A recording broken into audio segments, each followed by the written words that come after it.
नमस्कार, हम बउआ का अहाँ सबके मिथिला समाचार टीवी पर स्वागत कर रहे हैं। अखन हम मधुबनी जिला के अंधाठाड़ी प्रखंड के ग्राम पंचायत गनौली में छी और वार्ड नंबर 2 में छी और एठमा मास्क जे होय छै मास्क जे छै कोरोना महामारी के लक ई जे छै पंचायत में वितरण भ रहल छै। आ ई केना भ रहल छै एहि के सूचना एठम के जे छै वार्ड पार्षद प्रेमनाथ झा एना धर्मपत्नी हिनकर छनि तो और हिनका से पूछे छियनि ई घरे घरे जे जाके एठमन द रहल छथिन मास्क। ई केना भ रहल छै? मुखिया के छै या ब्लॉक से आयल छै या अहाँ सब अपना कोनो एहन फंड छै जैसे अहाँ नहीं तो पंचायत की कहे छै ये ब्लॉक स्तर से हमरा सबके भेटल है। अब ई वीडियो साहब के या कोनो अथी के आदेश के अनुसार से ये एलै था पंचायत सेवक द्वारा हमरा एठना एलै था। हम इनका घरे घरे ल जाकर जे छै से हिनका सब बटबेलिए ना, ओहिमे हमहूँ हिनकर किछु सहयोग केलिए ना, क्योंकि परिवार के बात छै, कते परिवार छै, लगभग हम सब 75-80 परिवार के एखन घर जाकर देलिए। किछु परिवार के एखन जे छै से मतलब लगन अथी के टाइम दुआरे सब बाहर छथि, कतौ गेल छथि, ताहि दुआरे 10-15 या 20 परिवार लगभग 100 परिवार छै, ताहिमे हम 75-80 परिवार के केवल देलिए और एखन 10-20 टा परिवार सेहो बाकी छै।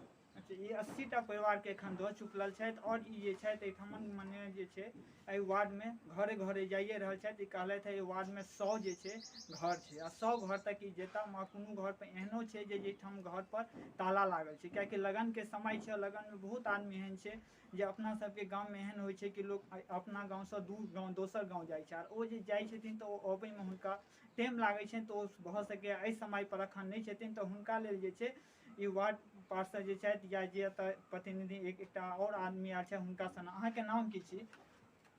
सुरेश कुमार यादव। अहाँ एक पंचायत के छी? पंचायत सेवक के लड़का छी। अच्छा, ई पंचायत सेवक के लड़का छथि और ई एठमन जे छै वार्ड में आबि कऽ वितरण कऽ रहल छथि। तो अखन तक अहाँ कते घर केलिए? 75-80 घर के आसपास हम कऽ चुकलहुँ है। ताहिके बाद प्रत्येक घर जते अहाँ के वार्ड नंबर 2 में घर छथि सबके घरे घरे हम पहुँचेबै मास्क। ई सबके घरे घरे मास्क पहुँचेता, ई सब अपन लागल छै त सब प्रत्येक परिवार के दै छै।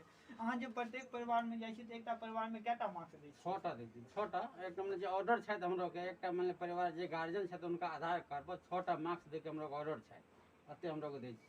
हाँ, तो ये कहले जे हम एकटा परिवार में जाइ छी और 6टा मास्क दै छी। जो एठमन दूगो परिवार छै त के 12टा दैत हेबै जी। तो ओतय माने दूगो परिवार छै तो ओहिठाम 12 गो मास्क दै छी। मास्क के जे लेयर छै ओ केहन छै? देखियो ओ सीधा मतलब ऊपर से ऑर्डर छथि जे मतलब जीविका से लेके हमरो के जीविका से मास्क ले छिए वह वितरण करब। तो ई कहले जे जीविका से मास्क ले छी आ जीविका जे मास्क दै छै ओ वितरण करे छी जे ऑर्डर आगाँ से हिनका ऑर्डर आयल छै।